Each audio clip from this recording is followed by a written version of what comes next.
Hi. All right, we're in the third step of our plan, our process right now for new advisors on how to build your business and how to get off to a fast start. So the first step, if you remember, was to create a vision for your business, the why behind the what. Step 2 is to put a plan together. Now, step 3, once I have my plan together, the next thing I have to do is I have to build a list. I need to know who I'm going to call. Nick Murray, if you haven't read his book, by the way, you should. One of his classic books is called The Excellent Investment Advisor. You should read it. It's a great book. But one of the things that Nick Murray says in his book, he says, every problem that we're faced with as financial advisors, whether you're new or seasoned, every problem stems from one thing: lack of qualified prospects.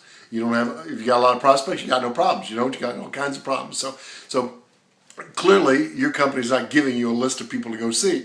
That's one of the things that you're going to be asked to do. And so, where do you build your list from? So I'm going to give you 3 different places to build your list from. And I'm going to start from the best place and work it down to the least effective of the 3. But all 3 are things, as I mentioned in the last video, that you need to build your business on multiple pillars of your business. So you probably want to build all 3 of these lists right now. So the first list to build is with your natural prospects. These are people that you know, people, friends, family, people you used to work with, people that know you and they would take your call. By far the best group of people to build your list on is that. Now, whether or not you find that group will be your clients or not, it does not matter.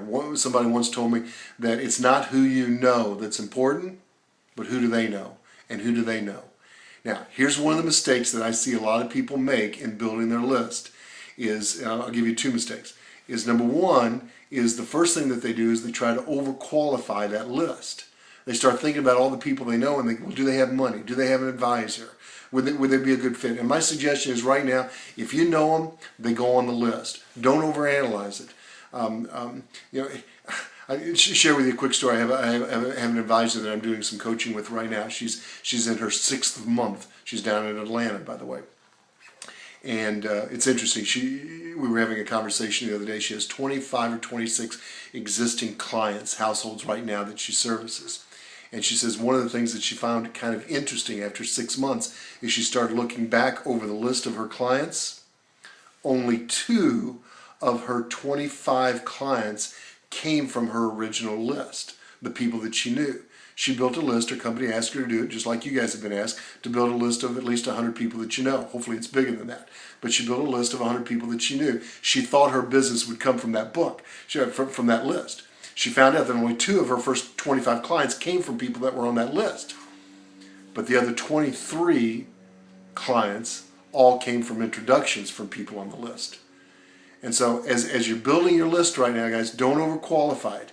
If you know them, they go on the list. And if you know them, you get out and see them.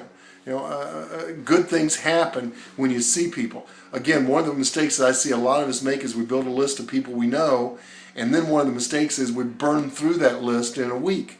And what I mean by burn through the list, and guys, don't do this, but a common call that we make in this business is you have that list, you have 100 people you know, and typically what we want to do is we want to call them all and tell them where we're at. Hey Joe, it's Jack. I'm over at XYZ Company. Hey, listen, I just want to let you know where I'm at, what I'm doing, and hey, buddy, if I can ever be of help to you, let me know. Guys, that phone call is worthless. It doesn't do a lick of good. You got to get out and see people. You got to see them. So the first thing that you're doing is you're going to build a list. The first place to build a list is your natural prospects, people you know. Don't overanalyze it. That's step 1. All right. The second place to build your list will be your natural markets. Now, natural markets are not necessarily people you know. Actually, they aren't people you know, but they're people you have common interests, common backgrounds. You know their language. You know their world. That's the second place. Maybe it's an alumni list. I've got a young guy down in Arkansas right now. He's doing a tremendous job. He grew up on a farm. And so what he's been doing, he's been calling on all these farmers and these farmers co-ops outside his area, having a tremendous impact in the industry right now. But he knows the world. He knows that world. He knows the issues they're faced with. I've got a gal in Philadelphia right now. She was a pharmacist for 6 years. She found out it wasn't for her, but that's a niche that she's going after right now. She's calling on pharmacists in the Philadelphia area. She's having a tremendous impact, but she knows their world. She knows the issues that they're faced with. So the second place to build your list would be people that you have common interests, common backgrounds in. I had a director of a large company on a call with us recently, and we were talking about building a list, and I loved one of the things that he said. He suggested to all of the new advisors, he said, guys, one of the things you need to do is you need to embrace what he called was passion prospecting. You may have heard of that phrase, but basically what he meant was, he said, find areas in your life that you're passionate about. What do you like to do? What rocks your boat? What do you get excited about, if you will? And he says, and then find people that have similar passions to that. He says, so often people will come into my office and I ask them what niches you're going after. And they'll say, well, they're going after the doctors or the lawyers. I say, why? Well, that's where the money is. Or do you have an affinity for them? Do you have a passion about talking about it? He said, I'd far rather people find groups of people that they have similar interest and passions and find ways to connect with those folks. You're going to find people in those interests that have interest in money just as well as some of those others. So now, having said that, I'll give you a really great website that you could go to. There's a website called meetup.com. Just like it sounds, meetup, like meet you, meetup.com. And it's a social and professional website that connects people with similar interest.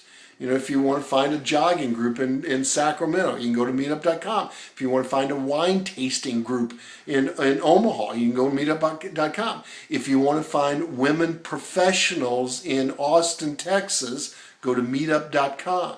It's a great website, so I'd love to see you take a look into that. So the second place to build your list is with your natural markets, people that you have common interests and common backgrounds with. That's number 2. And then the third place that probably some of you will need to build a list will be a cold list, people that you don't know. Maybe it's a business directory. Guys, I can tell you this, and I talked to more people than anybody in the last 3 years. I would not waste my time building a list of households. High net worth households, high income areas, and get their home phone numbers. No one that I talk to is having success. There may be a few people, but it doesn't work anymore. But if you're going to build some lists, the 2 places that I would say to build your list is find small businesses in your area. You guys have seen the same studies that I have, that the wealth in this country is tied up in small business owners. So go after the small business owner, and corporate directors are not a bad idea. Boeing's in your backyard, you probably need to be calling into that. Now, there's some different places to find those lists, and if you want to shoot me an email, I can give you some ideas on where to find those lists. But that would be the third place to build your list. So 3 places to build your list. Best place, people you know. Second best place is people you don't know, but you have common interests, common passions, common backgrounds. And the third place would be a simple list of people that you don't know. And there's a lot of places and a lot of ways to find those lists. So, like I say, let me know. My email address is contacted, and I can let you know where you can find some of those lists. Most of the time, you don't have to spend any money for those lists, by the way. So, all right, that's step 3. So, thanks for joining us, and look for the next call, and we'll talk about that.